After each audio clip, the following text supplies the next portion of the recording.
using debt is the worst way to go on vacation. Probably the worst financial decision I've ever made. You're going to have to say no to your kids. You're going to have to say no to your spa visits. You have to say no to your nails. This is over $1,000 a month and stuff that's just being blown on things that just aren't necessary right now. I don't want them to experience the same struggle that I've experienced my whole life. And that's why you like live paycheck to paycheck, making over $100,000 a year. Why are you Ubering Eats with $6,000 worth of credit card debt? I have no idea. Even though you got a $7,000 balance during the statement period, you did get your $6 in rewards. Don't worry. I don't make smart purchases and I don't think about them before I make them. I just throw money. Do you really want to not go to Costco, or do you want to be in debt for the rest of your life? It seems like every time I've gotten a pay raise, the more that I make, the more that I spend. And we're over $1,200 at least in shopping last month. You got to start making these changes. You have these payments consuming you. You have spending that you didn't even know was happening, and you don't have the money to pay for it right now. Do you know how many times you shopped on Amazon or had Amazon transactions last month? No. Rebekah Terry, I'm 37, and I'm calling in from Katy, Texas. What do you do for work? I'm a management and program analyst for the U.S. Marshals. And how long have you been doing that for? Approximately 6 years in total. And how much you make a year currently in that role? Gross is $87,700, I think, and net is somewhere around $70,000. And do you have any other sources of income right now? I do. I'm a disabled veteran, so I have a monthly stipend that I get from the VA, and that is right under $4,000. Okay, so we got $9,833 a month coming in.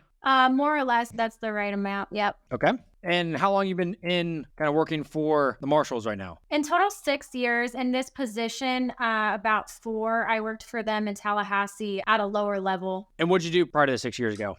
I worked for the VA for a little bit of time. I was in the military for 8 years before that. So when I got out of the military, I just went to school full time because they paid me to do that with the GI Bill. So lucky for me, I don't have any student loans, which is huge. So I was able to go to school completely for free. So then I got a degree or a few degrees in criminal justice and decided to go that route. Awesome. I think it's great to take advantage of those. So on a scale of 1 to 10, how would you define your current financial situation? I would say a 6. And what makes you say that? So I should not be living paycheck to paycheck with the amount of money that I'm bringing home. And I know that. It seems like every time I've gotten a pay raise, the more that I make, the more that I spend. And I don't want to continue down that path because I know eventually, even if I break free from this career and I try something else, I'm going to make a lot of money. But I don't want to spend all that money and some. Right now, statistically, I think it's 49% of Americans making over $100,000 a year are living paycheck to paycheck. And right now, you're bringing in $9,800 a month after taxes, over $100,000 a year. So you're fitting in that category now of living paycheck to paycheck, making over $100,000 a year. And living in Texas, looking at some of your different expenses, we got to change that because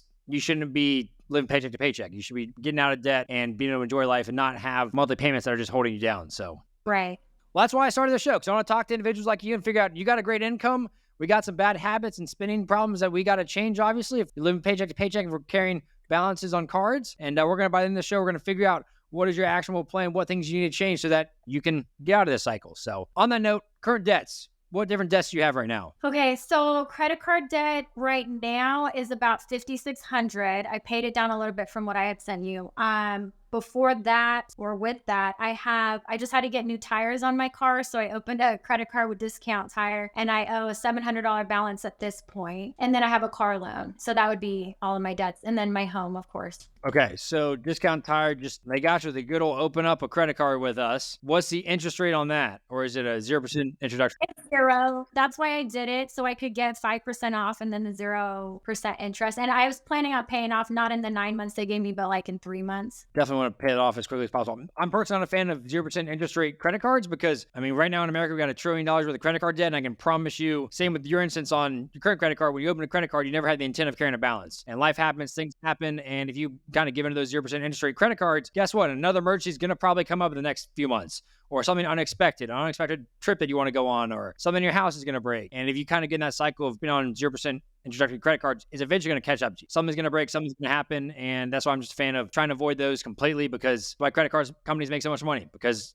of interest rates, not because of giving people free rewards. They do that because people are paying 28, 30% interest rates on those that get into the cycle. So talking about the car loan, $19,221 looks like the balance on it. Do you know what the interest rate is? Let's see. It's somewhere around 6%. Okay. And what's the monthly payment? $400.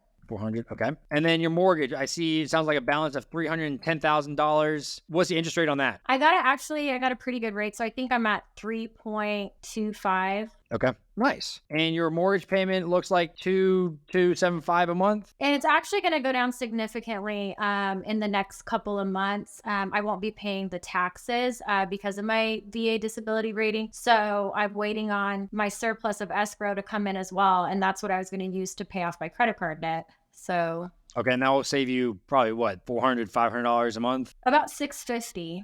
Okay. We have a pretty high tax rate out here. That will save you a lot of money then. That's about $8,000 a year. So definitely need to be using that money to start paying this debt off then. Right. Awesome. Okay. So debts, we have $700, $5,600 on the credit cards, about $19,000 on the car loan, $310,000 on the mortgage. What assets do we have? What's the value of the home currently? $400,000. Okay. And what investments do we have right now? I really don't have any. I have Robinhood that I play around with. That's like $500 in there. But other than that, I have a small retirement, like it's called TSP for the federal government, but I have like 23,000 in there. I just started investing like a few years ago. Okay. And savings, what do we have in savings right now? $1,000. Okay. So that means your money's going somewhere if we got carrying all this debt and the balances on the credit cards and $1,000 in savings. So we got to figure out how to get out of this. How long have you been making over $100,000 a year between the disability and your normal job? The disability just went up this year, but before that, I think it still was, I was right at 100 for the last 3 or 4 years. But it went up probably about 20,000 in the last year. So it went up 20,000, but our spending, it seems like, went up too. How long has this debt been going on for? My whole adult life. So right now, looking at your assets between investment accounts, savings, Robinhood, we got about $424,500 in assets, and we have $335,000 in debt. So roughly net worth is about $89,000. Does that sound about right? Yes. And majority of that obviously is coming from the home. If it wasn't for the house and your equity in your house, about $90,000, we'd be basically at zero right now. Correct. How's it make you feel right now? Not great. And you gave yourself a 6? Yeah, I gave myself a 6. Is it worse than 6? I would right now put yourself worse at a 6 because I hate credit card debt. I don't like car loans. I don't like that you're making over $100,000 with all this money going out the door, nothing to show for it. So I think this is a situation with your income, with your housing expenses, that you can solve pretty easily, get out of this and change your financial trajectory pretty straightforward over the next 12 months. It's going to take discipline. It's going to take some different changes in habits, obviously, but we're not sitting here looking at $150,000 worth of student loans. We're not sitting here looking at $50,000 in credit card debt at a 30% interest rate. I mean, with your income, with your expenses, it looks like we're going to start talking about a plan, how to get out of this credit card debt in the next 2-3 months. And then we start building up an emergency fund, start paying down this car loan too. Then once you free up all that, I mean, you're going to have a lot of money to start investing, start saving, start saying, I want to start allocating some of this to travel, some of this to saving up for whatever you want to do. So I like seeing that we have the opportunity. A lot of people might be in situations where don't have a high income. Their mortgage is taking up 50% of their net income. But in your instance right now, we're looking at a spot that, in my opinion, I think we can change. We can change pretty drastically in the next 12 months. I think you can be debt free in the next 12 months outside of your mortgage. So if that's $25,000. I think you should be able to clear that off in the next 12 months easily. Oh, wow. Not easily in terms of it's going to be difficult for you to make those changes and habit changes, but in terms of your income and your current living expenses, it's a lot easier than majority of people trying to get out of debt. So if you're making $50,000, I'd say, okay, it's going to take more than a year. But right now with your income, we're going to talk about how to get out of this the next 12 months, and then you can start enjoying life more. So, okay. So let's take it back. What did you study in university?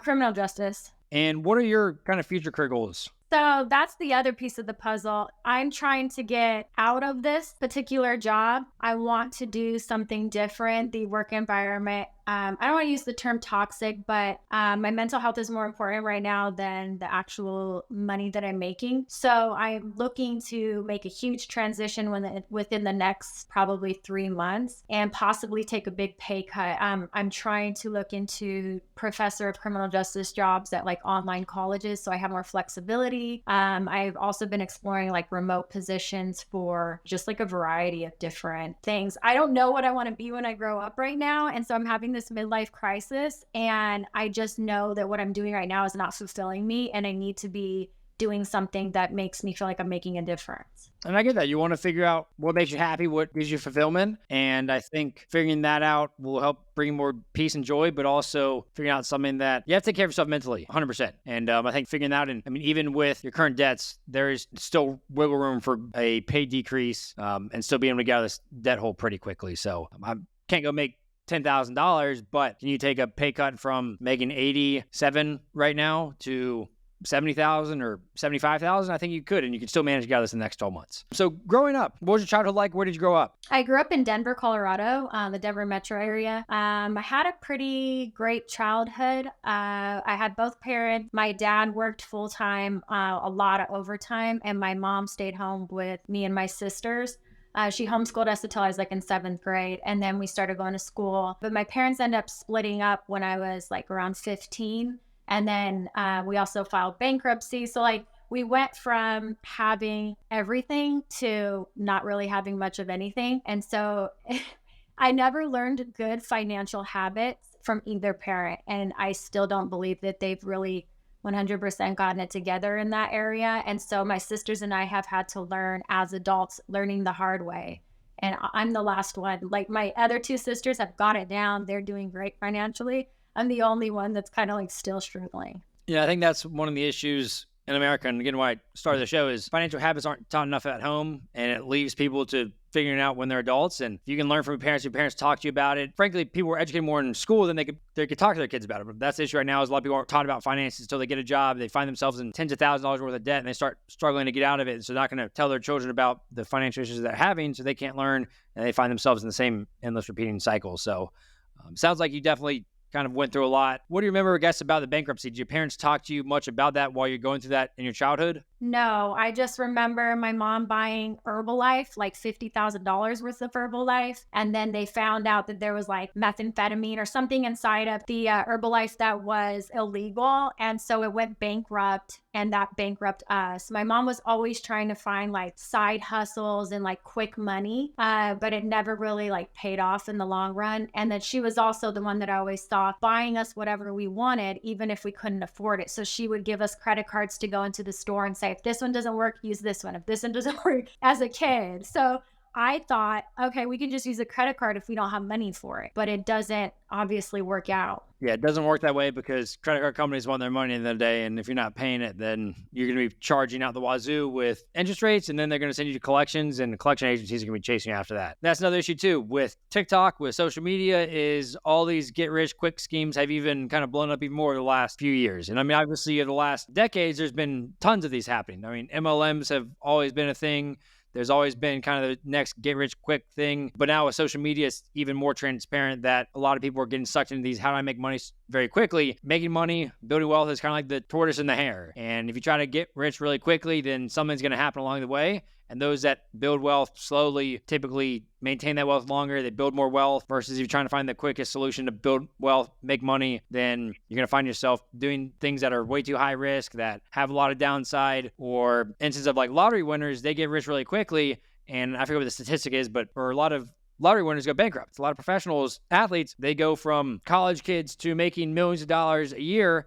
And then an injury happens, or they get cut from a team and they go from making $5 million to zero, and they don't adjust their lifestyle quick enough. And a lot of those, I think it's 50% or 80% of NBA athletes or NFL players go bankrupt within 5 years of leaving the league. And as what happens when you come into money quickly, get rich quick schemes is if people make $100,000 or $200,000 or millions of dollars really quickly, they can blow it just as fast because they haven't built habits properly. Throw that government the money, I think it's going to continue to flow. And guess what? Life happens, things change, your income changes, and you can't keep up with it. So Right. So what kind of get rich quick schemes did your mom chase? Sounds like, was it stocks that she was investing that she lost the $50,000, or what was that situation? No, they never played with stocks at all. My mom's more into like word of mouth. So whatever other people would tell her. I don't remember if she did Mary Kay, but it was more so just like these side hustles that were almost like pyramid scheme that never really went anywhere, but she would just go all in. And so she'd use credit cards to like buy all this product, and then we weren't able to really get rid of it. And then she'd have to get 10 other people to sign up underneath her for her to make money. And then it's just a vicious cycle. Yeah, I think it was something like that. Yeah, and she never like told us the ins and outs of it, but we just knew we had a bunch of boxes of something. Again, like, okay, mom's trying to sell something. So it was difficult to really know about. We heard our parents fighting about finances all the time, but I didn't know, I would tell them, oh, you can keep my allowance and you don't need to pay, us this, and try to help out. But I had no idea as a kid, like, we just wanted things. And then when my mom would give it to us, then my dad and her would fight and we're like, oh, should we not get these things? I don't know. Well, let's talk about, I guess, your current monthly expenses. So sounds like childhood, a lot of those things have kind of brought into your adulthood with spending habits, with just knowledge of money. So we're gonna go through your monthly expenses and figure out what can we change this, how do they look, square up to your income, and what changes we can make. So right now we got our mortgage at $2,275 a month. We have home utilities, $450 a month, home maintenance, $100 a month. So your total housing expenses is $2,825, bringing in $9,000 a month. I mean, having a $2,200 a month mortgage is about 23% of your net take-home pay there. On the car side, we have car insurance, $197, your car payment, $400, and $500 a month for gas. Are you commuting a long way every single day? Yes, and that's the other reason I want a remote position, because it's going to save me a ton in gas. I have to commute. It's 22 miles, but it takes 45 minutes to get to work, an hour to get home with traffic. So I'm burning a lot of gas. I'm filling up my tank at least twice a week, usually 3 times. Okay, so yeah, $500 a month in gas is a lot when your total auto and transport is basically $1,100 a month. Mm-hmm. It's not cheap with that. So No. groceries, $1,200 a month on groceries? Do you have a family, or is this just for you? No. So I have 3 kids. I'm a single mom with 3 kids. So I think that kind of plays into why I spend so much money as well. And I try to make up for, in a sense, them not having their dad. And so I buy them. I'm just like my mom, and I can feel it, but I always end up buying them like whatever they want, because I just want to make them feel better. And I'm just throwing things at them instead of, that instant gratification. I should really delay it and say, if you work at this, then I'll get you this. But I feel bad saying no to them. So the groceries is a huge part, because I try to feed everybody healthy. So I want to buy like organic, and like when you buy healthy food, it is so much more expensive than me going to Walmart or something. So I get like Green Chef, which is a delivery service that has like all organic products, and then I can make dinner. And then I also go to Costco. So it does equivalent to probably at least $1,200 a month. And that's with like my dog's dog food, because he also eats healthy. You got to take care of the pups. Yeah. Okay. And then under kind of the fun money section, we have eating out, $200, entertainment, $200, gifts and donations, $50, health and fitness, $11, personal care, $300, shopping, $200, pet, $150. So that brings your total fun money to $1,111, which brings your total expenses to $6,233. Does that sound like where you typically land? So that was an estimate, but I'm guaranteed that I spend more than that. I just have no idea how much I'm spending. I just know that I'm over every month. So it must be more than that. If my take home is over 9, I have to be spending the same amount, if not more. Yeah, I mean, with take home pay of $9,800 and current your estimates is $6,200, it's $3,600 that's just evaporating into thin air. That means that when we go through these transactions, there's definitely going to be money that's flying in areas that you didn't realize it. So I'm assuming based off of that, you don't budget your money at all right now. No, and I have 2 or 3 budgets. Like I handwrite budgets when I'm bored. I like do budgets on an Excel spreadsheet, and then I never look at that. Like I don't want to actually, I do want to, but then I'm like, oh, when it comes down to getting my paycheck and allocating money, I don't do it. At least you understand that there's a problem and you don't budget. But the issue is if you're just ignoring it, then it's never going to change. Unless you're intentional about your money, which you're not being right now, this money is going to continue to evaporate. You might change career, you might get a paid increase for $20,000 more dollars. And I can promise you, if you don't start budgeting, if you don't start tracking your money, it's going to go out just as quickly as it came in. You're going to be 12 months from now, even if you're making $150,000 a year, you're going to wake up and that money's going to be gone because it's just something's going to happen. You're going to go on a fancy vacation, or you're going to go buy this for the kids, or you're going to treat yourself to getting your hair and nails done for $300 a week every single week, or something crazy. That money's just going to disappear. So you really have to start. First suggestion, we'll kind of go through this, is going to be budgeting. That's the number one key to getting out of debt and building wealth, because you have to live below your means in order to build wealth. You can't build wealth spending more money than you're making. And that's the first thing to get under control, is figure out how much are you spending every single month? What are areas that you can cut back in? Because right now you have $1,200 for groceries. You have shopping, $200. As we go through these transactions, I can promise you some of these areas, you're not going to realize how much money you'd spent until we kind of look through these. If you're not tracking that, it's difficult to understand where it is. And I mean, for example, with the property taxes going away, that's $650 a month back in your pocket. I mean, that's $7,800 a year, which is basically like a $10,000 pay increase you just got. because there's no tax on that $650 that you're getting back. That's straight money back in your pocket. And unless you start making a plan for that today, where that money's going, that money's going to disappear in the next 12 months. So, Yep. on that note, we're going to dive into your current monthly expenses. So you sent over a list of accounts. I have 30 pages of documents in here. So that doesn't sound promising at all initially. Wow. How many different credit cards, how many different bank accounts do we have right now? Well, so I have a bank account for each child. So I don't have a lot in each one, but they each have one. And then I have a checking and a savings for myself. So I guess that'd be a total of 5 bank accounts. I have a ton of credit cards, but I only use 2. I use my Chase card, which should have like close to a 0 balance right now because they generally pay it off before any interest comes out. And then I have my Navy Federal credit card. And that's the one that has the balance of like $5,600. I think the interest rate is around 11%. Do you want me to give you a piece of advice on credit cards? Yes, sir. Cut them up and don't ever use them again. Okay. And if that terrifies you, I'm saying that for one reason only, is by having credit cards, you are giving yourself the option to swipe money that you don't physically have. And that is putting you in a situation that you're have a $6,000 balance on one card and it's basically $1,000 on another card. And that's money that you don't currently have in your bank account. And by just having that option open, then you're just putting yourself at risk. And credit card companies love it. They love that you're not paying your balance in full every single month. They're making money off of you. And I just hate that option even putting it out there. I mean, I do have credit cards myself, but I've never missed a payment on it. I paid off in full every single month. Should I get rid of it? Maybe. Some will debate me that, hey, you're better off just never having a credit card. But I know if I ever were to carry a balance on my credit card, I'd cut it up, get rid of it the next day because you're just wasting money at that point. Some people say, take those credit cards. If you're scared of getting rid of it and canceling it and never having it, what you can do is put it in a Ziploc bag, put it in the freezer. And if you want it for that safety measure, go 90 days. And I can promise you those 90 days with your income, you can figure out how to cash flow things. If an emergency comes up, maybe you're not paying off the credit card as quickly, but you can cash flow because you're bringing in $10,000 a month. When a $1,000 emergency comes up, there's $1,000 somewhere in that budget that you can be using to cash flow that emergency. That $700 tires, you shouldn't be putting that on a credit card because guess what? We got a $3,600 buffer right now between your expenses where they should be and where your income is. So that means new tires come up next month. You should figure out what are you cutting out that month, or maybe you're not paying off the credit card debt as rapidly because of that emergency. So you're going to cash flow that $700. And so my suggestion would be carrying a balance on a credit card, cut them up, don't use them, put in the freezer, whatever it is. Just physically do not swipe that card ever again. And maybe one day when you get out of debt, you have no debt, and you've gotten your finances in order, then you could consider getting a credit card again. But right now, whatever rewards you're getting, whatever benefit you think you're getting from credit cards, you're not winning that game. The credit card companies are winning that game.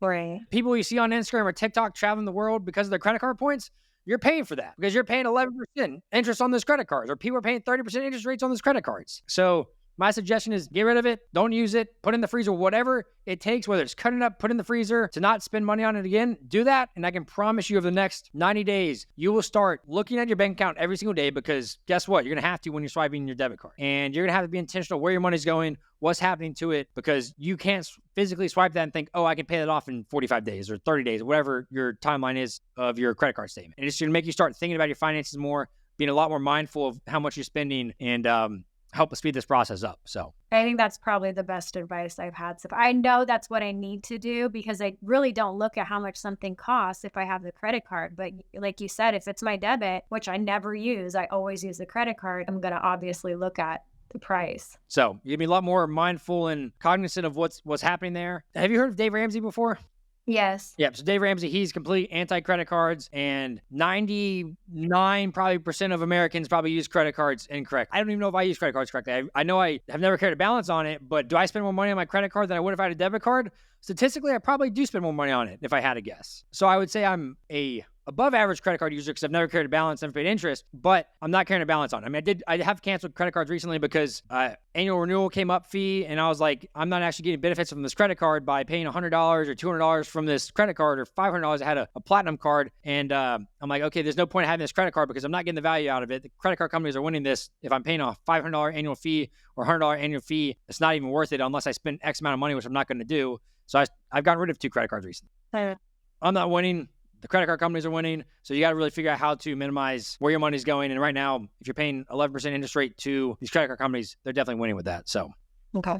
On that note, let's look at your credit card. So on this balance, you sent this on October 10th, it looks like. Your balance was $6,900, but you said that's down to $5,600 now? Right. Okay. So Your minimum payment it doesn't say what that is. What's your minimum payment every single month? I honestly don't know because I don't even look at that. I just like whenever I have extra money, I just throw it on my credit card. So I'm probably paying like 1,000 or 1,500 a month towards my credit card, but then I'm just putting more on my credit card. So you're not going to see that big of a dent. Yeah, I mean, that's the issue is, again, if you leave those credit cards open and you might be throwing $1,000 at it, but if you spend $3,000 on it in the last month, you're just hurting yourself there. And I can promise you, if you only use a debit card, you're not going to spend $3,000 when you only have $1,000 in your bank account, because guess what? You can't do that. Right. Okay, so let's look at these. What is Suit Warehouse for $383? My son had homecoming, and so I bought him like a really nice suit. His dad was supposed to, in my defense, I thought his dad was going to pay for it, but he didn't. He only sent me $200. So I did pay for that, and then he also got some shoes that were $150 that day. So it's always bad when we go to the mall, because then I buy my kids like, oh, Mom, can I get this? I'm like, okay. I have a problem saying. And I guess that's, okay, on the 7th of October, we got Nike for $172. We got, I guess this is the dentist, it looks like, for $89. If it's the dentist, it's probably the ortho, and I have Invisalign. Oh, so is that finance, I'm assuming, then? Yes. Okay, so that's another thing on the debt. What's the balance on that? Well, actually, no, it's not finance. It's like I pay them monthly when I go in. So it's not finance. It's a monthly membership or whatever. So I don't have an interest rate or anything like that. I just had to sign a contract saying, okay, this is going to take 9 months to correct your teeth, and so you pay this much a month. It's basically finance at a 0% interest rate, because instead of paying 9 months, $800 or whatever it might be up front, you're paying in a monthly payment. So it's the same thing as a firm. It's the same thing as 0% interest rate credit card. It's technically debt, because guess what? If you stop paying that, they're going to come collect it. So, which obviously want to make your teeth, whatever it is you're doing, great. But just wanting you to understand that, hey, that still is debt. Whether it's a 0% interest rate card, whether it's a firm, whether it's a finance thing through your dentist. But I do see you went to the mall today. You got $172 for Nike. We have the suit for $383. We have books, $1,073 of books you bought. So I bought my kids frozen yogurt, and then each of my daughters something. Yeah, Claire's, they picked out some stuff from there too. I don't even know how much I spent that day, but I know it wasn't pretty. $600, $700 it looks like. Yeah, that's like the typical mall visit. Yeah, you started the day with $6,854. You ended the day with $6,023. So $800 and some change that day. Wow. Sounds like obviously you want to take care of your son for homecoming. But again, if you're working on a cash basis with your debit card, guess what? You're going to figure out how to cash flow that. You got $3,000 in buffer that month. Guess what? We got to be fitting your son's homecoming. And that's not something that, hey, if your kids are going to homecoming or prom or whatever it is, guess what? Let's put that in the budget. Let's do that in shopping and start saving reserves for when that item comes. Got it. And I do see you start making payments in here. We have Dairy Queen. You did get your $1.47 reward statements and your $4.76 in reward statements for this credit card. So even though you got a $7,000 balance during the statement period, you did get your $6 in rewards. Don't worry. Oh my God, it's so bad when you say it like that. What is Big Kahuna Prime? Okay, so it was my kids' fundraiser from their school. So I actually had some people from my job purchase things, so they just Zelled me. So I didn't actually spend that total. I think it was like $89 maybe for each kid. They Zelled me for part of it, and then I bought a couple of things too. Yeah, because I see $250 for over 2 transactions for that. Uh-huh. Is that a required fundraiser at school, or is that optional that you just wanted to contribute and they get a prize for you? Yeah, they get a prize, so I wanted to contribute, yes. Those were the biggest scams in elementary school. And looking back at it, I remember at my school, we had one of those things called a fun run or whatever it is. And we had to go home and ask neighbors and stuff, hey, contribute $1, contribute $5 per lap we run. And looking back at it, it's the dumbest thing in the world. The kids loved it because we've got prizes or whatever. Someone would come in and say, oh, I got this commitment or $1,000 commitment. They get some big prize or whatever. But looking back at it is terrible. Right. So those are things that you have to start considering too. As you tackle a debt, get out of debt. Can you put off, say to your kid, hey, I'll contribute $20 or contribute $10, whatever it is that you can cash flow that month. But until you're out of debt, hey, let's put some of these things on pause for now. I'm not saying don't ever contribute to your kid's school fundraiser again, but hey, for the next 2-3 months, we got out of the credit card debt. Let's put that on pause. And then once you get that rid of, still want to be attacking the car debt, but what can you start allocating and budgeting towards those types of opportunities? Because I would put that under the gift budget, which right now you have $50 a month. And I would assume between your children's birthdays, between school fundraisers, between friends' birthdays, between holidays, I can promise you not spending $600 a year on gifts. I would assume that your gift budget is a lot bigger than that with multiple children. Right. It's definitely not good because there's a birthday party like every week, and I didn't think about that. So that's one of the things, just as you kind of go through these statements, I'm assuming you probably don't look at your statements this very often, is you have to start understanding where's this money going? What are some of those different choices that you have to make over the next few months to start getting out of this? Because I can promise you, spending the money the way you are right now, it's going to be very difficult to get out of this. I mean, right now we have obviously got 3 kids, yourself, Costco, $272, and then we have Green Chef for $134. And Green Chef is your meal prep company that it looks like a monthly or weekly fee of $134. So you're spending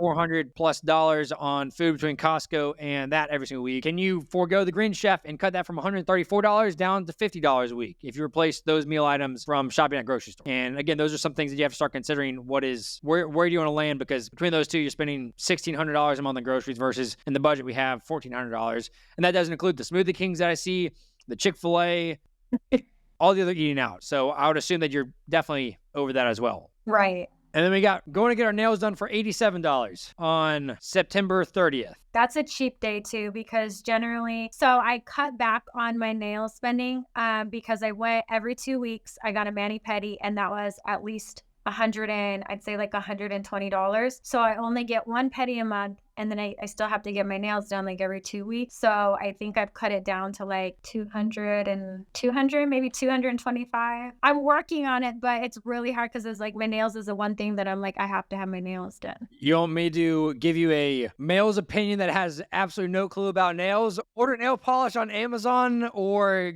at the grocery store, get some nail polish and do your nails until you're out of this credit card debt. And guess what? That'll be your reward when you get out of credit card debt. Once you do that, hey, I'm going to start allocating $100 a month towards my nails. And then once you get the car paid off, great. You can get back and ramp up to $200 or $250 a month towards that. Because guess what? You have the income to enjoy some of these things. But if you start doing that right now, it's going to be difficult to do that because you give yourself kind of 1 inch on what are some things you can splurge on. Or you're like, oh, I'll only keep the nails until I get out of debt. Guess what? You're going to be going to get a massage, or I think acupuncture's on here for $29 or whatever it might be. And you're going to start giving yourself an inch somewhere else. And guess what? You're going to have $500 a month in personal care products or services that you're doing. And it's to continue the cycle. So my opinion is cut everything that's not a necessity until you get out of credit card debt. Make those hard choices now. And then guess what? You have the income to be able to enjoy life and to be able to spend money on the things you want to do. It's just a matter of right now, it's a season of life for 2-3 months to get out of the credit card debt, never go into credit card debt again. And then you can start kind of figuring out your budget after that to still attacking the car loan and then start saving and investing a little bit more towards spending money. So life is choices. It's not easy, but your 2 choices right now are continue to live paycheck to paycheck for the rest of your life, making 6 figures, or hey, I'm going to make hard choices for the next 6 months. My kids might not get to eat out as much. They might get upset at me when I won't take them to Smoothie King or go get ice cream every night of the week. Or hey, sorry, you can't buy your new $200 shoes from Nike. We're going to go buy from a clearance rack at Target or whatever when you have holes in your shoes. But then guess what? Those are lessons that you're going to teach your kids and instill in them, hey, mom's working her butt off to get out of this debt right now so that they're going to learn so they don't do the same thing that you do when they're older. And they learn that, hey, my mom can get out of this debt. She was a role model for me. I'm never going to go into credit card debt like she did, or I'm not going to do this. And you can start showing your kids what you're doing and be transparent with them. Say, hey, mama's got to work hard. She works too hard to have these kind of financial issues. And I'm going to show y'all that I can do it. And that's going to teach you a lesson that's going to pay tenfold in their lifetime. That's the most important thing, I think, for me, is to not repeat the cycle. Because if my kids end up doing the same thing, which my 10-year-old is already Amazon shopping and sending me her shopping cart at random times of the day. And I'm like, why are you eating Amazon? It's bad. And so I don't want them to experience the same struggle that I've experienced my whole life. That means that is like your mother giving you a credit card and saying, hey, go use one of these couple different credit cards in the store, by allowing your daughter, hey, send me your Amazon cart and I'll buy it. You're kind of teaching her those same principles. And again, it's not going to be an easy conversation. Having a 10-year-old telling her that, hey, sorry, I'm not going to buy this for you is not the easiest conversation in the world as a mom. I don't have children, but it's also going to teach her that, hey, in some times of life, or put them on a budget, hey, you get $50 a month to buy stuff and you can work that in your budget. And every single kid has the same exact budget. And they start understanding the principles of budgeting. And so, okay, you want to start working your budget, $50 a month for each kid, teach them the principles of budgeting. They say, hey, I want to buy this thing for $100. Hey, sorry, you went over budget, or hey, this doesn't fit in your budget for this month. You can save up your budget over the next couple of months and buy that if you really want it. But right now, I can't do that. And you just have to start setting those boundaries. And again, it's not going to be easy. It's not going to be an easy conversation. It's not going to be necessarily the easiest way to explain it to 10-year-olds, but it's something that by you having that conversation with them now, you are working on not repeating that cycle with them as with your current financial situation. So, right.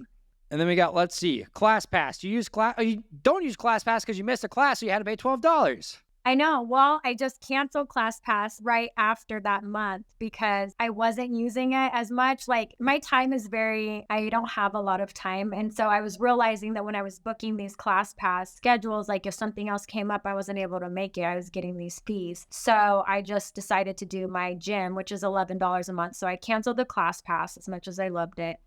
So that saves me like $39 a month, I think. Good. I mean, obviously fitness is important. And if you have a gym membership, I definitely say cancel the ClassPass. You don't want to be doing both during this time. Take care of yourself mentally, physically, but don't need everything under the sun to stay physically fit. So Right. we got more Green Chef for $12, Green Chef for $153. What is more global for $507 on September 24th?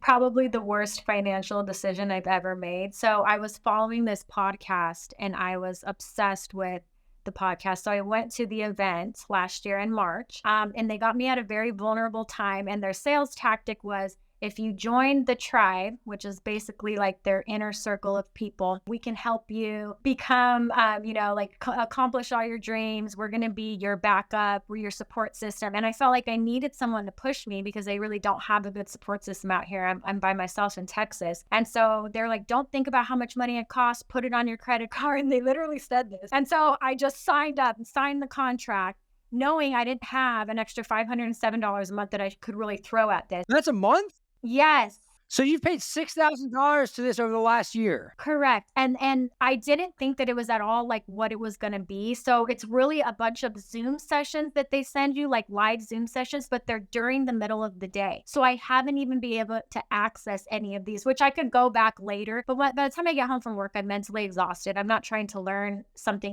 new.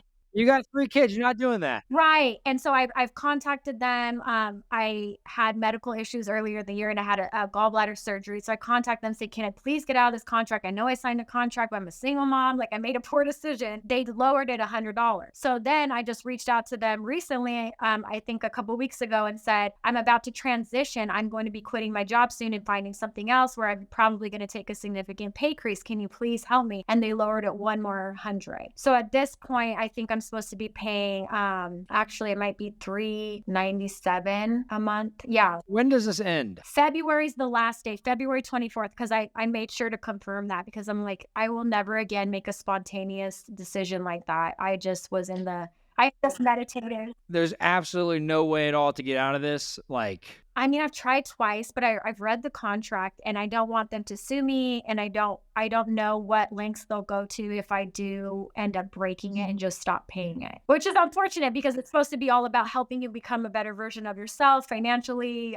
Get you to a conference and say, hey, it doesn't matter about the price, put it on a credit card. And they have a panel of 5 people up there who talk about what happened and how much money they were making when they first started. And then after they joined that thing, a year later, they make 3 times as much. And so you hear all these stories, these life-changing stories. So I was like, okay, that's going to be me. And obviously it hasn't worked out so well. Danny Morrill, your website is not a fan of Danny Morrill right now because that sounds terrible. He was my role model. And that really kind of like hurt my heart a bit when I realized they weren't going to let me out of the contract because I was like, man, his whole spiel is to better people's lives and to help them in so many different ways. And not to bash the man because I don't know if it's him or his team, but the fact that they couldn't look at my situation and say, okay, like we shouldn't have had her sign this 12-month contract. We should let her out. And they did not. So again, that's something else I don't see that $500 or now $400 anywhere in the budget. That's got to be something that you got to be allocating in there because it sounds like we can't get out of that for the next, 3 months now, about 4 months. But again, that needs to be going in there because of the next 4 months, you're going to be having to pay them $400 a month. And that's another expense that, hey, we just cut our expenses or total expenses just went up $400 compared to this previous budget. So unfortunate situation. And yeah, signing something to that degree for that time period is not a fun spot, especially when you haven't got any use out of it. And it's very difficult to get out of something like that. So let's learn from that mistake. And that means the next time when someone tries to sell you on something that's $1,000, it's $500, it's $200, whatever it is a month for the next 12 months, hey, let's think twice about that. So right. What's the reason between going to Costco and Kroger in the same day on September 21st? So Costco doesn't have like my chai that I like or my almond milk coffee. So I go to Kroger to get that. Also, I get my dog food from Kroger because they don't sell his wet dog food at Costco. When you go to Costco or Kroger, do you go with a list before you go? Absolutely not. No list. You just go in and you just start picking stuff off the shelf and you're hungry and you spend probably 10, 20% more than you really should. Yes. Okay, that's something else that needs to change. Same with budgeting, with telling your money where it's going. You need to be going into the grocery store with a meal plan for the entire week. My wife and I, we just got back from the grocery store probably a couple hours ago, and we walk in there. We have a list. We have our meals for every single day of the week, whether it's meal prepping for the next day or it's meals that we make then and there. But we go in there with that list, and we don't buy anything that's not on the list. We go after we eat, because guess what? If I go in there when I'm hungry, I can promise you I'm spending a lot more money because I get very hungry in the grocery store like everyone does. I mean, that's what grocery stores want you to do. So you really got to go in there with the list, figure out, okay, if you're going to make these meals, spaghetti, meatballs, tacos, enchiladas, whatever you're making your kids, go in there with that list, only buy those things, and you're going to see your grocery bill go down too, because you're not buying, maybe I need this, but then you get home and you have 6 boxes of it, or, maybe I'll buy this and they'll eat it this week. And then guess what? 3rd week in a row, you bought something and they didn't eat it and it goes bad. So you have to start planning your meals in advance, go once a week with that list, and don't buy anything else on top of that. So I can promise you at least they'll save you probably $100 a month. They'll save you at least $100. Uber Eats. I see it's a refund for $6 in Uber Eats, but then I see there's another Uber Eats that you spent $3. Oh, then we got $46 in Uber Eats and $27 for Uber Eats. Why are Uber Eats with $6,000 worth of credit card debt? I have no idea. My son wanted me to order some nachos or some fries or something, so I did. But I told them no more Uber Eats. Like, we're done with any kind of food delivery service like that because it's so much more expensive than going there. It is. I mean, you got their service fee, 30%, you got tip, you got taxes, whatever else on top of it. Their food prices usually a couple dollars more. So what I suggest, delete the app off your phone. Don't even have the possibility. If you have, I don't see many Amazon purchases on here at all right now. You have the Amazon app on your phone, delete it. If you have these bad habits that just go ahead and delete it off your phone. I did that with myself. When my wife and I moved in our house, Amazon is so easy with one tap purchase. And I realized I was going crazy with it. Every day there'd be 5, 6, 7, 8, 10 packages at the door. And I was like, I can't do this. This is sickening how much money I'm spending on this. So guess what? I did what's the easiest thing to break that habit, hit the delete button on my phone. And guess what? It's still not on my phone almost 2 years later. No Amazon on my phone. And guess what? My Amazon spending has gone down drastically because I can't be out and about thinking about something I need and ordering it, or sitting on the couch and ordering it. It causes friction in there, which makes it a lot more difficult to spend money on Amazon. So would you recommend like closing out my Amazon account? Because I don't have the app, but it's just as easy to go to Google and type in Amazon and then boom, it's like the same thing. Are you paying for Prime right now? Yes. My personal take is, being in credit card debt right now, let's close that until we get out of that. And guess what? That means your kids can't order things on Amazon. They send you a shopping cart. Hey, sorry, we can't do that. But when we go to the store, we can look at getting whatever it is. But guess what? Then don't go to the store. Then they can't buy it. So there's a little bit more friction there, and say, hey, mommy had to close the Amazon account for a few months, and then in a few months we might reopen it. But that just, again, creates more friction. That means you can't give in when you get sent a shopping cart at 2:00 in the afternoon. Hey, mom, can you buy this for me? You can't give in and then pay more for shipping and then everything else. You have to just draw that line and say, hey, we're done with Amazon for right now. Because they make it too easy to buy stuff. Obviously, it's frankly one of the most convenient things in the world. You order something at night, laying in bed, and it's there the next morning. But it also causes you to spend a lot more money than you need to be spending. And you can order in the moment. You don't have to think twice about it. So, right. And it'll save you, if you're on a monthly plan, it'll save you $10, $15 a month. If you're on the annual plan, it'll save you $150, whatever it is, when your subscription's renewing. So, what is Spavia Fairfield? Spavia, oh. That's a day spa. Yeah, I got a facial. So $171 at the spa there. Again, these are things that you have to decide. Am I going to make these hard and difficult decisions, and I'm not going to get a facial for the next 3 months, 4 months, whatever it is, and make these hard decisions, set an example for my kids. Hey, I'm not going to go get my nails done and go to the spa. It's over $400 a month right there. And guess what? That $400 could be going towards paying this credit card off. It could be going towards paying the car loan off. It could be going towards saving for your kids' colleges. It could be going towards a lot of things. And those are the decisions that you have to make now. Will it not be as enjoyable? Do you enjoy going to the spa? I'm sure you do. But you have to make those tough decisions in life. Do you care more about short-term satisfaction with the spa, or do you care more about your long-term health and financial health satisfaction for you, for your kids? Because the last thing you want to do is continue these bad habits. And then guess what? You turn 60, 65 years old, should still have disability. But guess what? Social Security might not be here then. We don't know. Where is Social Security going to be in 30 years from now? And you don't want to become a burden on your children as well at that point. So you have to start figuring out, how do you get out of debt and start building financial stability so that never becomes an instance. So, right. Steve Madden, Chick-fil-A. Here's your nails for $120. And then we got Windsor Fashions for $56. So we just have a lot of, this looks like another day at the mall. It was. I have to stay out of the mall. It's dangerous. So guess what? Same as the Amazon account, deleting that account, we're going to delete them all from our weekend outings for the next 3, 6, 8, 12 months, whatever it might be. Maybe if the kids have back to school shopping, you go get them some new shoes or clothes. Guess what? We're going to budget that for next summer. Or for holidays, for Christmas, whatever it is, birthdays. Hey, we're going to set a budget every single month and stick to these. I don't want you to deprive your kids and not buy them holiday gifts or birthday gifts or whatever. But hey, if you're going to set a budget for $50 or $100 per kid for their birthday, you can't go over that. And you're going to have to start budgeting that, saving that every single month. So you have to start making those decisions now on that. Okay, $3,764 on Southwest vacation. So I promised the kids a trip to Disneyland because it's my son's senior year and I wanted to have one more like family vacation together. I was supposed to go spring break, but my coworker wanted to take a cruise with her family then, and we couldn't both be out at the same time. So I said, okay, I'll just do Christmas. So I was going to save that money and then spend it. But since it was going to be Christmas and it's just around the corner, I was like, let me just go ahead and buy it now on the credit card. And then when I get that surplus from my escrow check, which is supposed to be like $5,600, it'll cover all of my credit card debt. But I spent money I didn't have yet.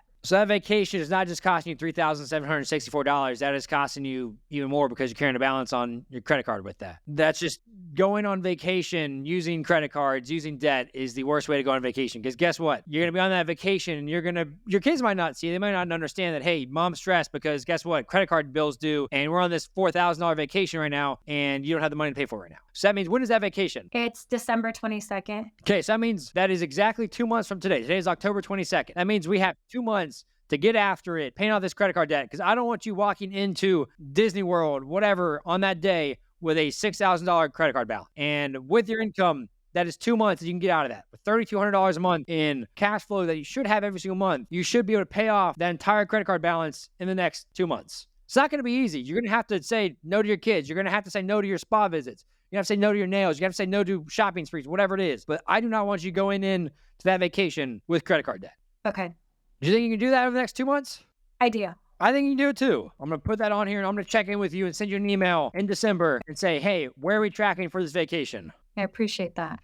Let's see what else we have in here. So Uber Eats, $70 again on September 10th. Green Chef, $153. So again, we had what did you do here? We have $120 to Costco. That must be their annual fee. But then you Instacarted Costco for $300 on the 8th. Yeah, because I really didn't want to go to Costco. I just didn't want to leave the house, so I just Instacarted it. Do you really want to not go to Costco, or do you want to be in debt for the rest of your life? I'd rather go to Costco. These are the choices. I mean, between Uber Eats this month, between the nails, between the spa treatments, between that terrible $500 a month plan or whatever. I mean, this is over $1,000 a month and stuff that's just being blown on things that just aren't necessary right now. And that's why you feel like you live paycheck to paycheck making over $100,000 a year. Exactly. I don't make smart purchases and I don't think about them before I make them. I just throw money. What is Angel Share Houston? Is that eating out? Probably. It looks like it's a bar in downtown Houston. Oh, yeah, probably. Same thing with that. Eating out should be off the table for the next couple months until we're out of debt. Hey, kids, we're holding the fort down. We're eating at home. We're going to be buying food in bulk, whatever. You shop at Costco. Let's buy chicken in bulk. Let's buy ground beef in bulk, whatever your kids eat. And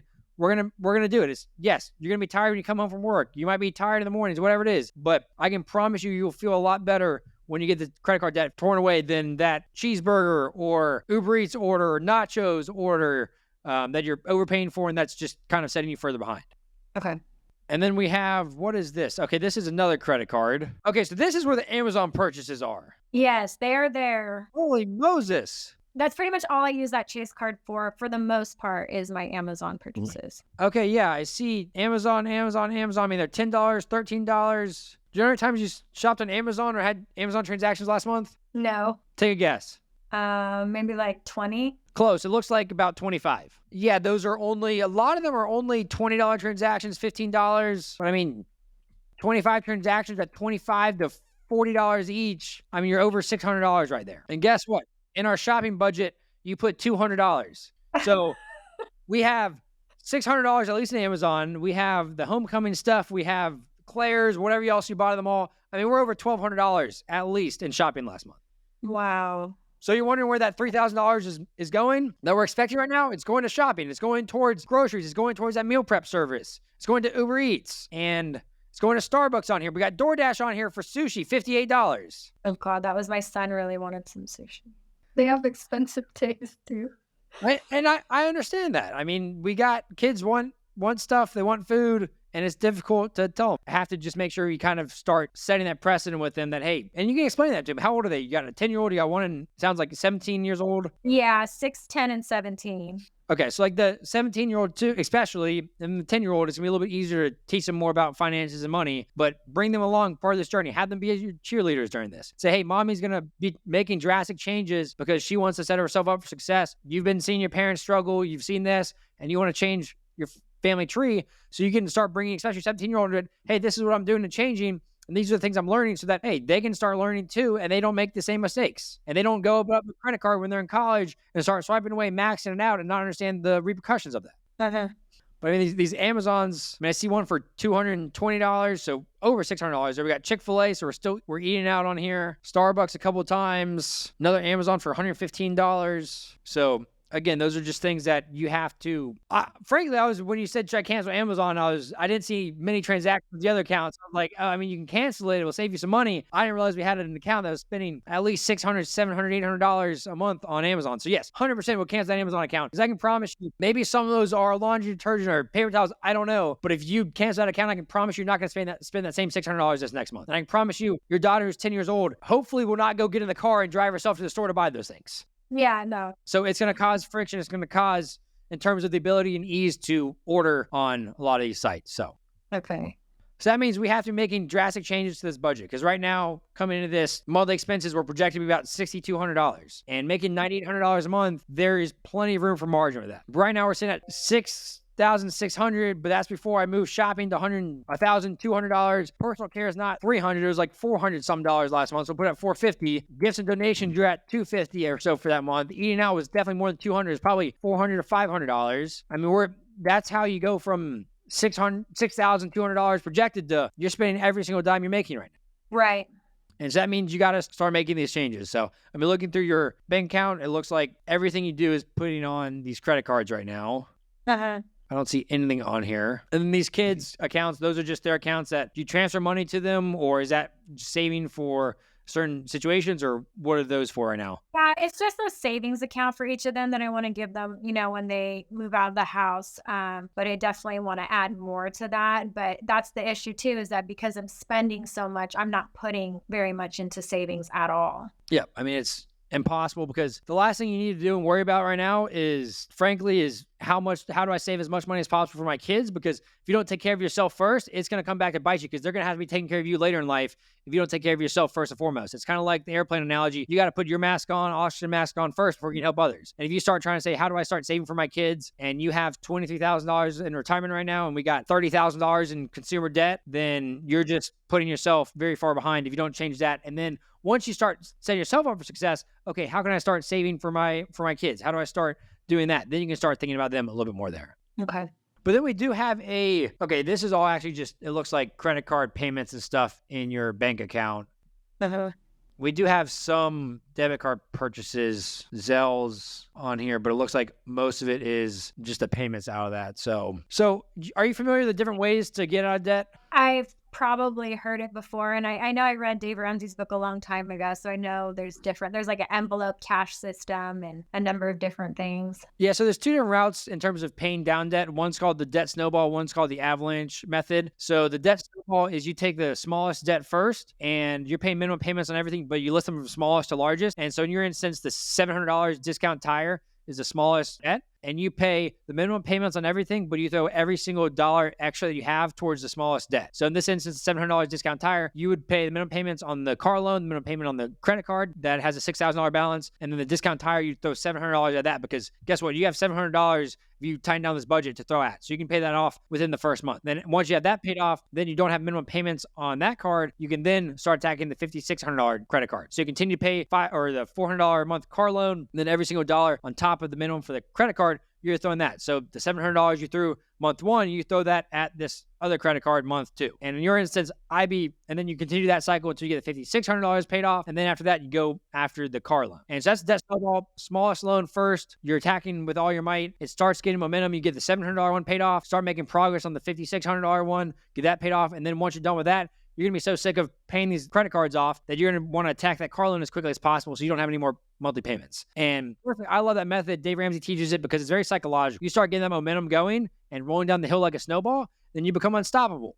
The other route is called the avalanche method. So it is attacking the debt that has the highest interest rate first, no matter the balance. So in this instance, you'd be attacking the $5,600 credit card first, which has 11%, and you'd be paying minimum payments on everything, and every extra dollar would be going towards the $5,600 balance. Then once that's paid off, then you'd go to the car loan, which is a 6% interest rate, and you'd be paying that off. And then you'd be attacking the discount tire one after that. Unless the discount tire one, the APR entry period ended, and say that interest went up to 20%, then you'd be changing that method during that. But the avalanche method it's a great statistically speaking, but the issue with that is you might get discouraged trying to attack the $5,600 payment first because it's going to take you 2 months, maybe 3 months to do that. And then an emergency might come up, you get discouraged, whatever it is. And I like the debt snowball because you see instant progress because you're attacking the smallest one first. You start getting progress there. And yes, it might save you a couple $100 in quote unquote interest if you do it the other route. But hey, I'm more for what is a higher likelihood of success, not necessarily the best outcome. If it's a couple $100, if it was maybe $100,000 or $200,000 in debt, then maybe we'd have that discussion. But for a couple $100, when you should have this paid off in a few months and the car in the next year, I think going the snowball method is the best route because you're going to start getting momentum. You're going to feel a lot more free when you get this credit card debt paid off as quickly as possible. Does that make sense? Absolutely. And then when all the debt is paid off, then I start putting money into like investments and savings. Yeah. So what you want to do is, I'm a big fan of Dave Ramsey's baby steps. And so baby step number one is you save $1,000 in your emergency fund. And a lot of people debate that. They're like, that's not enough money because guess what? Most emergencies are probably over $1,000. But the reason he says that is because if you save up a 3-month or a 6-month emergency fund, you get too comfortable. Whether you have $100,000 of debt or you have $5,000 of debt, you get way too comfortable and you're like, oh, I'm not scrambling. I don't feel like I have the back against my back against the wall. But if you have $1,000 in there, guess what? You have to really hustle. You have to really make drastic changes to your life because you're uncomfortable. And if you're uncomfortable, that makes you go harder. It makes you be more intense, more intentional about it. So number one, what he teaches is $1,000 emergency fund. You have that in your bank account right now. Number two is the debt snowball for paying off debt. So you go smallest debt to largest debt. And that's what we just went through, the $700 card, $5,600, and then the car loan. Once you have all that paid off, then you start building up an emergency fund. So you want to have 3 to 6 months of expenses saved up because if you quit your job or car breaks down or an AC unit goes out in your house or your roof has to be replaced, guess what? You need an emergency fund for when that happens. It's not if, it's when. Because you need new tires or AC units go out, roofs break, whatever it is. You own your house or you get a property tax bill that goes up. Granted, I guess in your situation, property tax is going down. But there's different things in life that happen. Or water line. For example, my water line went out in December. $3,000. That's not an option. I can't not pay that. Otherwise, I have a puddle of water underneath my house and I'll have no running water. Right. So you have to build an emergency fund for when stuff in life happens. And then after that, once you have that emergency fund built up, then yes, start saving and investing or start investing. So you had your emergency fund, you've paid off debt, and then you start investing money and start learning about investing in retirement accounts, investing in taxable brokerage accounts, Roth IRAs, backdoor Roths. If you only qualify for a backdoor Roth, and then you start doing that is kind of how he teaches. And then after that, he teaches after you start investing 15% of your gross income, which in your instance, if you're making, call rough numbers, $100,000, you save $15,000 a year. Personally, I'm a huge proponent of Dave Ramsey. I took his class when I was in high school, and that's kind of what put me into just the trajectory of learning about finances. I didn't know. I was always curious about money. I started my own business when I was 15. I took his personal finance class when I was, I think, 16 or 17, and just learned so much from that. And that just made me, I've budgeted my money every single month basically since I took that class. And because I had a business and when I was in college, I was forcing my parents to pay for my school, but I had income coming in and I sat and tracked every single expense. I used men.com and I looked the other day, I had like 17,000 transactions over the last 7 or 8 years, which sounds like a lot, but a lot of it is investment accounts, auto investing, stuff like that, transfers. But I have 7 years of transactions. I can go back and pinpoint how much I spent in 2017 and 2018 along the way. But he kind of changed my trajectory on that and started educating me more about it, started teaching me about investing. And so I'm a huge proponent of his teachings for getting out of debt because he's taught millions of Americans to get out of debt, ranging from school teachers to people that are making a lot of money and making 6 figures. So if a school teacher making $50,000 or $75,000 can get out of debt, then guess what? I think you can do it too, making over $100,000 a year. So awesome.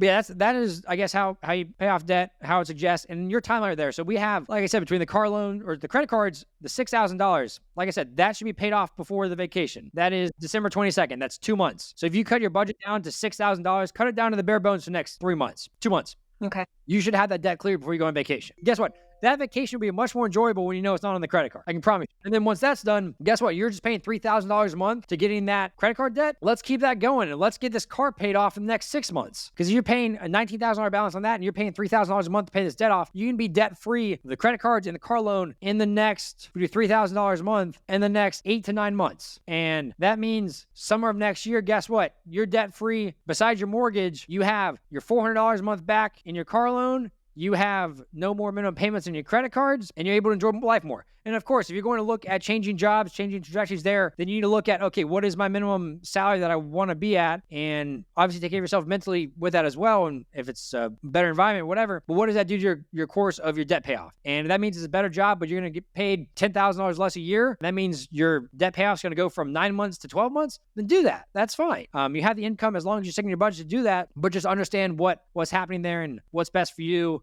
in terms of just health. But I'm completely fine if you're like, hey, I want to go take a pay cut to go work at this job because it's my dream job or whatever it is. It's going to change my debt payoff for a couple months. Do it. You have the income, you have disability, VA disability coming in, and you have additional income coming in. You just have to make sure that you're managing that and doing it. Because right now, I mean, if you're bringing in $4,000 from the disability, then really you only need $2,500 a month for other living expenses without it being cut down bare bone to $2,000. Then everything on top of that is sharing on the top. And right now you're bringing a lot more than that from your current income. So you should be able to attack this a lot quicker. So does that make sense? Yes, complete. And then after that, what you need to be doing is educating yourself more about finances. Obviously, growing up, you weren't taught about finances. You weren't taught about credit cards, debt, everything else in between. You need to start educating yourself about money. There's a lot of great personal finance people out there. I'm a big fan of Dave Ramsey. I still listen to him. There's Money with Katie is another great one. My wife and I were in the car today. We listened to, I think, 2 hours of Money with Katie. She's she got acquired by Morning Brew and has a lot of finance podcasts. That's phenomenal, very educational. Start learning different types of resources from that. But you have to start educating yourself. When you're driving to work, you got 45 minutes one way, 60 minutes the other way. Guess what? Use that time to start educating yourself. Start finding good finance podcasts to start learning from, be motivated from, listen to these different people, and start just, if you listen to it more, you're going to be a lot more mindful about your expenses. And you're going to hear on Dave Ramsey, for example, you're going to hear financial situations of people very similar to you that drowning in debt, financing vacations, whatever. And guess what? They're getting out of debt, or Dave's telling them different ways to get out of it. Or Meet Sadie's another great one. He interviews a lot of different couples on their finances and understand where their money's going. And he starts asking good questions about that too. So just start educating yourself more. And I can promise you'll be a lot more mindful and intentional about your spending when you start learning from other people and start educating yourself more. So what moment do you think you kind of realize that you've kind of been in financial trouble or not in the best situation? I think it was back in 2010 when I was stationed overseas for a few years. And so I had a lot of extra money because of the cost of living allowance. So when I got back to the States and I was stationed in Key West, which is a very high priced area to live in, I realized very quickly that how I was spending wasn't working for me. But what I've always just bailed myself out by buying a house and then selling it and paying off my debt. And my dad was like, don't get in that habit because you're just going to do that forever. And that's what your mom did. And so I don't want to be in that habit anymore. And just in this last year, I've really been feeling like I need help. I don't know how to fix it because people will give you advice all day long, but I needed to know step by step. Today is probably the most I've learned because I never even thought once about getting rid of the credit card because everyone says, put everything on the credit card so you can get the, whatever, and then just pay it off. But I'm not just paying it off. So I can't do that. And maybe one day I can, but today is not that day. So I need to get rid of those credit cards. And I'm glad you've learned a lot today, and I'm glad it's been beneficial. And yeah, people say put it on a credit card, earn the rewards or whatever, but that only works if you spend less money on it, you pay it off every single month. And when you run into different issues, then it hurts you a lot more than not. So right now I think best steps for you is one, budget. You have to sit down, have to start budgeting your money, look at your transactions, use a platform, Copilot, Mint, every dollar. There's a lot of different tools. I'll send you some different ones. Sit down, build out a plan that you're I'm going to stick to this. I'm going to cut it back to the bare bones of the next 3 months, 4 months, and give yourself some buffer so you can start attacking this debt. So that means no shopping. That means no nails. That means no Amazon, and sit down, do that. And you're going to have that conversation with your kids. Hey, I'm doing this. Bring them into it. Help them be your support system. I mean, your children love you and you want to be a role model for them. This is one of the best ways you can help instilling financial good habits in them, is bring them part of this journey, because you saw your parents go through bankruptcy. Guess what? You can show your kids your path to being debt-free and bring them in on that journey. They'll learn from it and they'll realize, hey, my mom is awesome. She did this. That means I should never put myself in that situation. And they can be your cheerleaders along the way. I mean, you got a 17-year-old and a 10-year-old. 6-year-old will be a little bit more difficult, but the 7 and the 10-year-old will be able to conceptualize and learn from it and start just understanding a little more. 2, credit cards. I would want those cut up or at least locked in the freezer. Don't ever touch them. Don't take them out of your wallet. Don't even give yourself the ability to walk into Costco, to walk into anywhere with those in your hand, because that's going to make you swipe more. That's going to make you spend more money. And I don't want that for you. And then 3 is start attacking that credit card debt. With that budget in place, you should be able to pay off the credit card debt in the next 2 months. And then after that, let's start attacking the car loan. I'm not a fan of car loans, so guess what? You're right now locked into that car loan for, I'm assuming, at least 3, 4, 5 more years. 4 more years. 4 more years. And do you want that $400 a month car payment for the next 4 years? Absolutely not. I don't want you to have it either, because even then, 6% interest rate, there's not, in theory, if you're investing, you can earn 7 to 10% on average in index funds. But guess what? That's not risk-free. Last year, the stock market was down 20%. So I'm a proponent of get out of debt besides your mortgage, and then you can start investing. And so you can have that car payment paid off 6 months after you pay off the credit card debt. And then guess what? This time next year, and hopefully we'll do a follow-up in 9 months, 12 months, you're debt-free. And guess what? You'll have all that money back in your pocket. And you can say, okay, I'm going to start investing $2,000 a month. I'm going to start saving $500 a month towards different kids' accounts. And then the other $500 I'm going to spend on myself. I'm going to go get my nails done. I'm going to do this. I'm not going to go crazy, because you got to start saving and investing, but you got to at least start taking the gas off a little bit in terms of, hey, you don't have to be eating beans and rice. You can maybe allocate some money towards eating out, or you can allocate some money towards the spa. But you can start making those decisions and tell your money where it's going when you're debt free, versus right now you have these payments consuming you. You have spending that you didn't even know was happening consuming you. And you have to, once you're debt free and you're a lot more mindful about your spending, you can tell your money where it's going and start enjoying life too and having fun. It's going to be a tough next 9 months doing that. But with your income, with your living expenses, I mean, if you had a mortgage that was $4,000 or $5,000, I'd say, yeah, it's going to be a brutal next few months, and I would probably sell the house potentially. But with your housing, your mortgage, only 23% of your net income, it's low. I mean, people suggest 25 to 30% is kind of like the ballpark I like being in terms of net income, and you're below that. So that means you have more ability. Obviously, you have 3 kids, but that means you have the ability to start saving and just changing that now. So last thing, I guess, is support system. You say you don't have as much support system in Texas where you are, but figure out how can you bring your 17-year-old in there to start cheering you on. How can you find people that, maybe it's your siblings, if they are successful financial, you can say, hey, I'm going on this journey, I'm being debt free. If you think they're going to be cheerleaders for you, you're going to have people that say, hey, go to the salon with me or do this. And you're like, hey, sorry, I'm paying off debt. I can't do that. They might make fun of you. And I say, why would you do that? Credit card debt's fine. Don't want to be hanging out with those people and let them infiltrate your mind, but find cheerleaders that will cheer you on. And I'll be happy to support you too. Email me updates. I'll email you and ask for updates too. And I'm happy to hold you accountable. I'll email and say, hey, how did your budget turn out? I'll email you in a few weeks and say, hey, do you have your budget set up? I'll email you actually probably in a week and I'll say, is your budget set up? It shouldn't take you a week to set up. You come home one night, start setting it up, take you an hour, maybe 2 max to really dive into everything. And then I'll email you, see that, and then I'll follow up with you. But you have to start figuring out that support system, because yeah, it is a lonely road. It is, without support system, without people to talk to, it's more difficult to have that. So figure out who you can bring into your life. If you have a close best friend or family that would be supportive of it, bring them into that and try to have them help cheer you on and hold you accountable. So awesome. Thank you. I appreciate that. But I really do, Rebekah, appreciate you coming on here today, being open and transparent.